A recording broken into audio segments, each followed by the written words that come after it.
Max, let's get back to what IT said, though. Basically, he said he got a superpowers back. Do you feel like that's a shot at LeBron? 100%, obviously. Who else is a shot at? It's a shot at LeBron. He felt hampered in the Cavs system playing next to LeBron. I'm very surprised by that. I thought that LeBron would think, okay, IT will do a lot of what Kyrie did offensively. We know he can't play defense. And IT would be like, okay, Kyrie was giving LeBron problems. I'm going to show everybody my value by fitting in. But that's not the way it works. People who had more kind of straightforward analysis of it, which is that, Isaiah Thomas in a contract year is going to want to take more shots than maybe he'll get, et cetera. They were proven to be right. It turns out LeBron, it seems, Stephen A. didn't want him there from the beginning. Isaiah is severely undersized. He didn't sign off on the trade, is what everyone's hearing. And that is on LeBron to not kind of give it a better effort to integrate Isaiah. And it's also on Isaiah to not have given it a better effort to be integrated into the team. Him saying he has his superpowers back, he's really saying, see, look at me, I'm the same player. I just couldn't be with that guy. Yeah.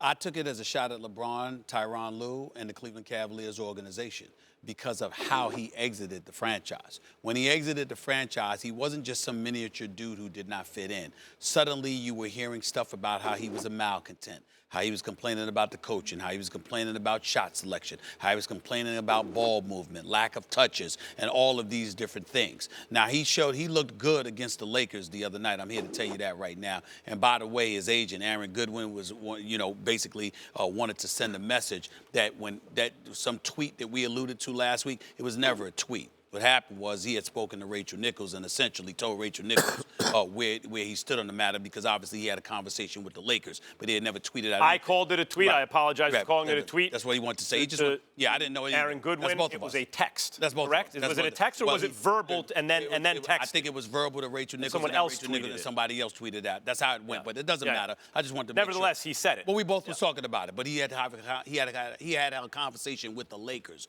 which is why something like that transpired. That conversation took place. But that's neither here nor there. What it comes down to is this.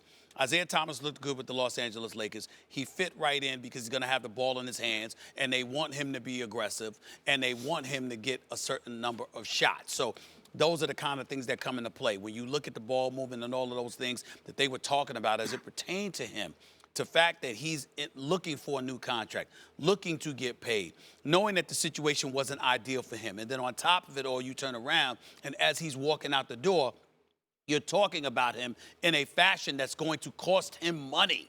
That's where the problem lies. And see, this is the slickness that we have to take into account, Max. As an organization, whoever did it, I don't know if it was LeBron or anybody else, but whoever did that, as an organization, you have to know, Molly, that when a guy is approaching a contract year, things like that, storylines like that will cost you millions. Of course. It will cost you millions. Right. And that's so I don't look at him as taking a shot at anybody. I look at him as coming to his own defense because you've got folks that were insensitive to minimizing him and his potential cachet. I don't care how short Isaiah Thomas is. He has been severely underpaid, grossly underpaid compared to what he can do offensively. As I told you, I was on LA radio at the time when he was a free agent, and Marcellus Wiley and I would talk about all that, like, wait, if he's going to go for under $10 million, why wouldn't the Lakers or any team sign him? I thought he would get $15 million or something like that. Right. He wound up getting 6.75. So he has some catching up to do in terms of his paycheck, and I understand why he's interested in that. Here's the danger of Isaiah Thomas on any team, including the Lakers. He is so excellent offensively that whatever you think your plans are, we're going to keep him on the bench, we're going to bring him in as a sixth man, they tried it in Phoenix, whatever you think your plans are, in the end, it's like, well, if we're trying to win games, the way he shows up offensively, it's going to cause a problem because many nights you're going to think your best chance to win is to start this dude and give him a lot of minutes. Right, and that's great basketball analysis, but in the end, there's another level of analogy that has to come into the equation, and that's the temperament of a player. Now, if you're just a temperamental kind of dude, then you deserve stuff like that being said about you.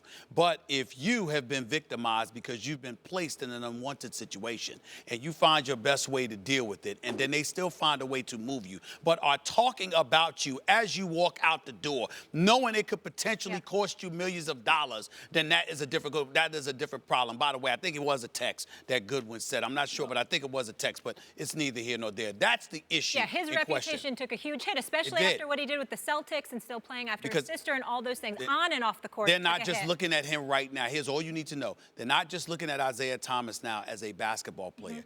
They're looking at his temperament, his demeanor, and all of that other stuff to gauge and judge what he's worth. Never a question Which was before. never a question before.